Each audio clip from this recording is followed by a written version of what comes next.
thinking about selling your home in Monte Vista, there's a conversation we need to have that most sellers don't even realize they need it until it's already costing them money, leverage, and sometimes even the contract itself. Because what I'm about to walk you through is not something that shows up on listing photos. It's not something most agents spend enough time explaining upfront, but it is one of the most common ways negotiations shift during the option period, and it almost always catches sellers off guard.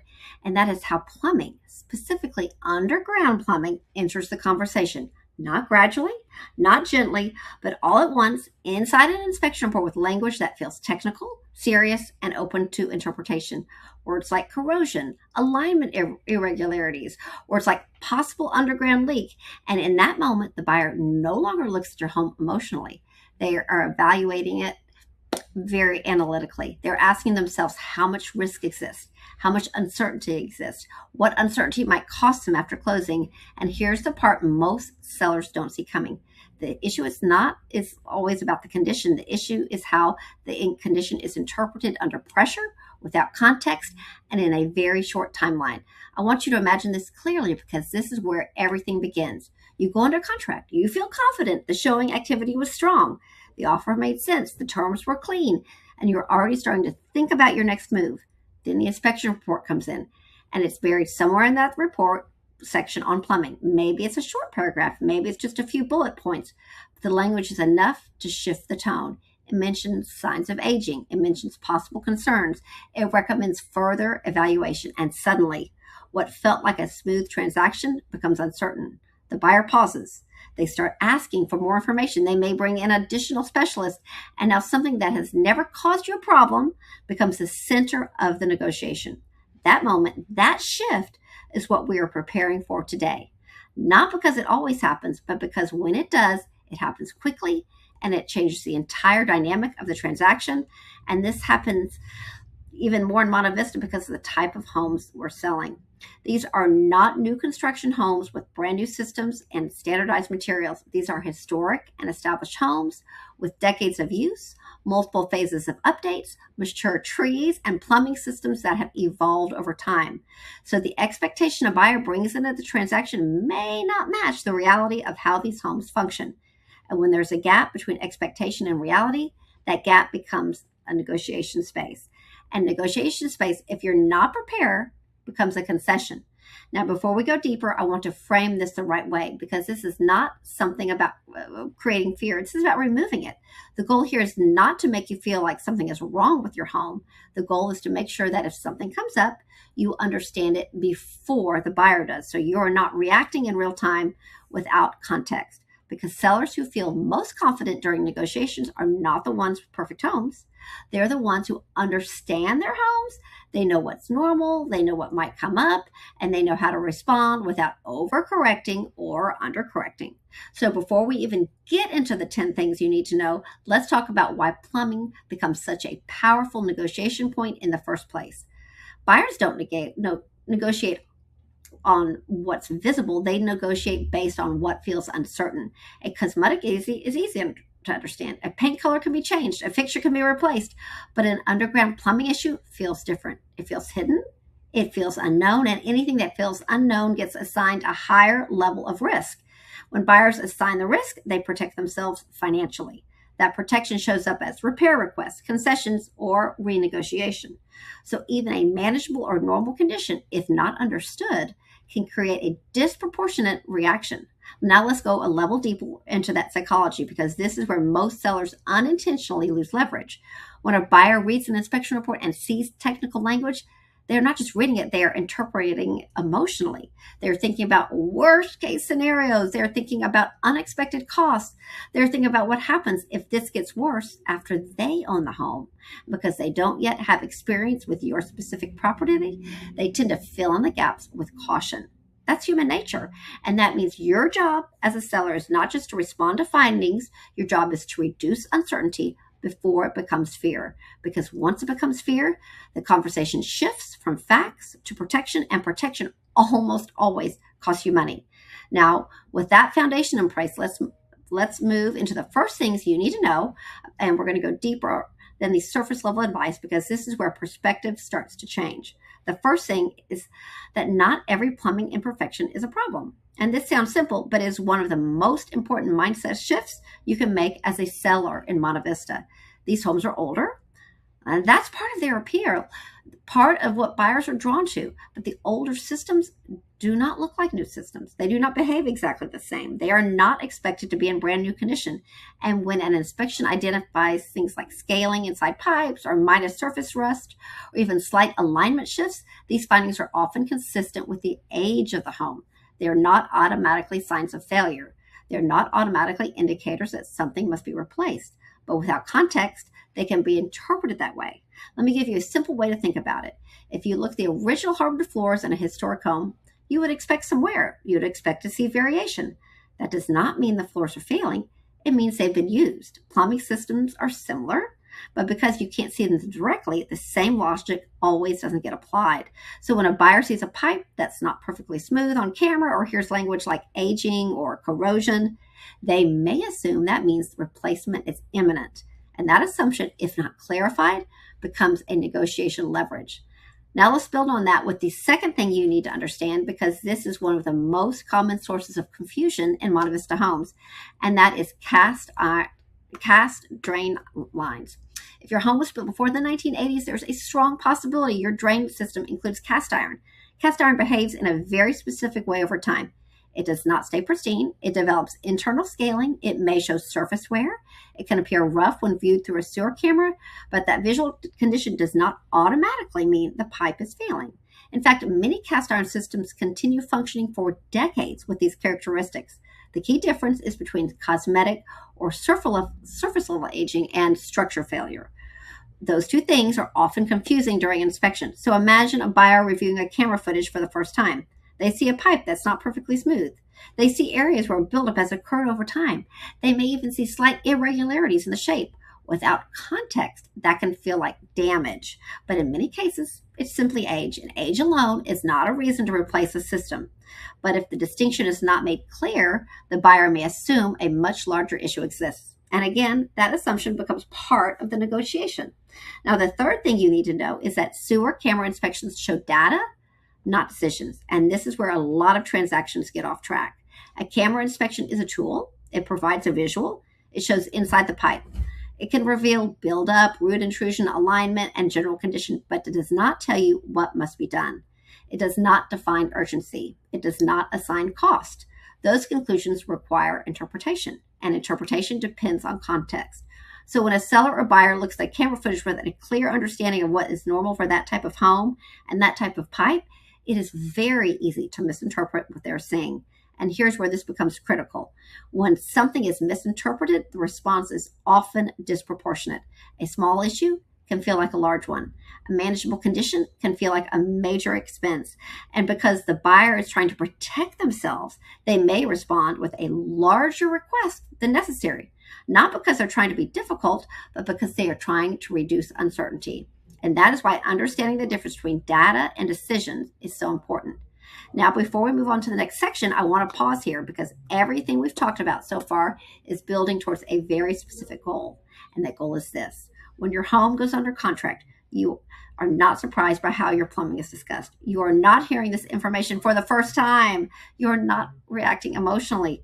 You're responding strategically. And that shift from reaction to strategy is what protects your outcome. In the next part, we're going to go deeper into how specific terms like underground leak and foundation movement get interpreted during a transaction, and how those interpretations can either escalate or stabilize your negotiation, depending on how they're handled. So now that we've established how buyers think, how inspection language gets interpreted, and why even normal conditions can feel like major concerns without context, let's go deeper into specific areas that most often create confusion during a transaction, because this is where deals either stay stable or start to drift. And we're going to pick up right where we left off, because the next thing you need to understand is how certain phases, very common phrases, get used during inspections and how those phrases are often misunderstood. The fourth thing you need to know about is what an underground leak usually means, and more importantly, like why it's such a misunderstood phrase in real estate. And when it shows up in a report, it actually tends to immediately raise concerns. But in many cases, when someone refers to a possible underground leak, they're not specifically talking about a slab leak or sewer failure. They're often referring to water loss occurring somewhere outside the visible plumbing inspection. That could be a yard line. That could be in an irrigation system. It could be a hose bib connection that is slowly leaking behind the landscaping. It could even be something like an automatic pool valve or drainage patterns where water collects near the foundation. And here's where things start to escalate unnecessarily. When that phase is used without explanation, buyers often connect it to the worst case scenarios. They hear underground and they think structural. They hear leak and they think major repair. But many of these situations are isolated, repairable, and not related to the core plumbing systems of the home. They are manageable, and in many cases, they're not particularly expensive to address relative to what buyers may initially assume. But again, the issue is not the condition itself, it's in the interpretation. And if that interpretation isn't clarified quickly, it can shift the entire tone of the negotiation. Now let's build on that with the fifth thing you need to understand, because this is another area where context is everything, and that is the relationship between foundation movement and plumbing. In San Antonio, and especially in central neighborhoods like Monte Vista, foundation movement is common due to our expansive soils. That is not unusual. It's not unexpected, and it does not automatically indicate a problem with the home. But when foundation movement is mentioned in the same conversation as plumbing, it can create a connection in the buyer's mind that may not actually exist. So let's break this down clearly. Foundation movement can influence plumbing systems over time. It can slightly change the slope of a drain line. It can create minor stress at connection points. It can contribute to slower drainage in certain areas. It can even cause occasional gurgling sounds. But these effects often develop gradually, and they do not automatically mean there's failure. They do not automatically mean there's a slab leak, and they do not automatically mean the sewer system has collapsed. Many homes continue to function normally with minor movement, but if a buyer hears foundation and plumbing in the same sentence without context, they may assume the situation is more serious than it actually is. And this is where you, as a seller, have an opportunity to stabilize the conversation, because when you understand the difference between influence and failure, you can respond with clarity instead of uncertainty. And that clarity helps prevent the buyer from filling in the gaps with worst case assumptions. Now let's move to the sixth thing, because this is where things get a little more nuanced. And this is remodeled homes and hidden plumbing variations. Monte Vista has a high number of homes that have been updated over time. Kitchens have been moved, bathrooms have been added, spaces have been reconfigured, and while these updates often improve the livability and appeal of the home, they also introduce complexity into the plumbing system. Because anytime plumbing is rerouted, extended, or modified, there are more connection points, more transitions, and more variables that may not be visible during a standard showing. And here's the key point.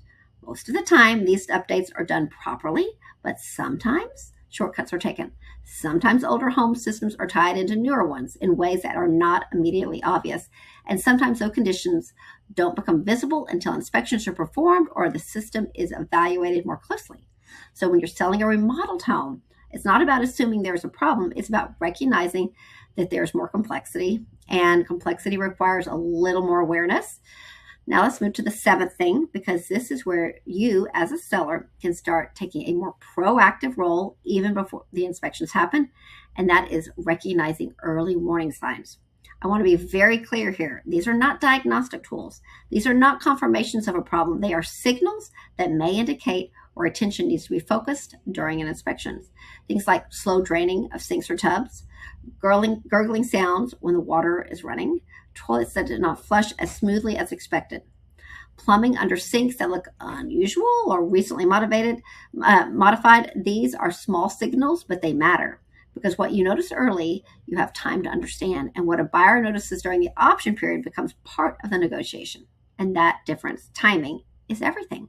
Now let's go deeper into the eighth thing, because this is where a lot of confusion happens even among experienced sellers, and that is the difference between a hydrostatic test and a sewer camera inspection. These are two very different tools, and they answer two very different questions. A hydrostatic test is designed to determine whether a drain system is holding water or leaking. It's essentially a pass-fail test. It does not show you what the pipe looks like. It tells you whether the system appears to be watertight. A sewer camera inspection, on the other hand, shows you inside of the pipes. It provides visual information about condition, alignment, buildup, and potential intrusions, but it does not tell you whether the system is leaking. So these two tools are often used together in sequence. If a hydrostatic test passes, meaning the system is holding water, there may not be need for further investigation at that time. If it fails, then a camera inspection can help identify where and why the issue is occurring. And understanding the sequence is important because it prevents unnecessary escalation. It helps keep the process focused. It ensures that decisions are being made based on the right type of information and not just more information. Now let's move to the ninth thing, because this is where perspective really starts to matter. And that is understanding that most sewer findings in older homes are manageable, not catastrophic. And this is especially true in Monte Vista, where the housing stock is older and the plumbing systems reflect the age. Common findings include scale buildup from long-term use, minor offsets at pipe joints due to gradual settlement, root intrusion from mature trees, surface scarring in cast iron pipes, and occasional standing water caused by slight variations in the slope. Now, if you hear that list quickly, it can sound concerning. But when you slow it down and look at each item in context, you start to see that many of these conditions are expected. They develop over time. They do not necessarily indicate failure. And in many cases, they can be addressed without a full system replacement. But again, without context, these findings can be interpreted as more severe than they are. And that interpretation drives negotiation behavior. Now, before we move into the 10th and final point, I want to pause again because this is where everything we've talked about starts to connect. You're beginning to see this is not just about plumbing. It's about timing, it's about interpretation, and it's about control, because the same condition presented at a different time or explained a different way can lead to a completely different outcome in a transaction. Now let's move to the 10th and most important thing you need to know, and that is waiting until the option period puts you into a reactive position. This is where most sellers lose leverage without even realizing it.